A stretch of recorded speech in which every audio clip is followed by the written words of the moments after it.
bwe lwali bwe luti mu 1918 Ssekabaka wa Russia Tsar Nicholas Romanov II yatemulwa ne famire ye yonna.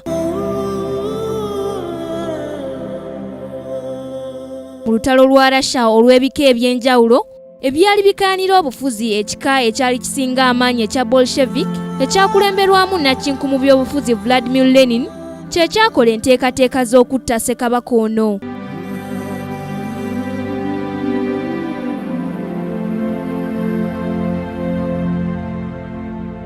Kigambibwa nti olukwe lw'okutta Tsar Nicholas lwetabamu abantu 8 abaakulemberwamu omusajja yali ayitibwa Yurovsky Yakov eyakolanga mu lubiri ng'omuweesi era nga yali mu Yudaaya.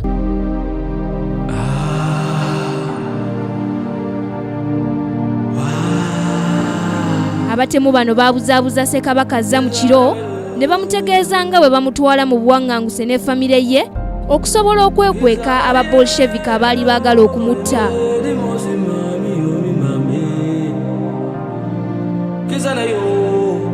Wabula baali baakatuuka mu kkubo ly'olubiri eryekusifu ne bamutemulira ku kifo ekyali kiyitibwa Yekaterinburg.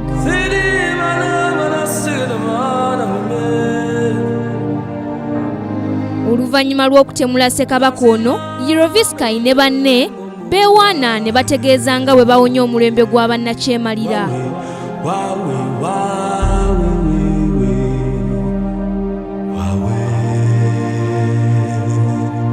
Kigambibwa nti Ssekabaka Tsar Nicholas yali musosoze mu mawanga era nga n'ebyobugagga bya Russia yabikozesanga ne famire ye mu ngeri y'okwegaggasa n'okwejalabya.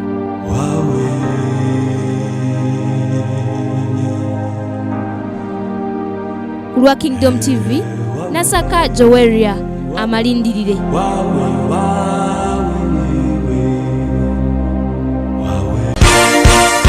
This is Kingdom TV.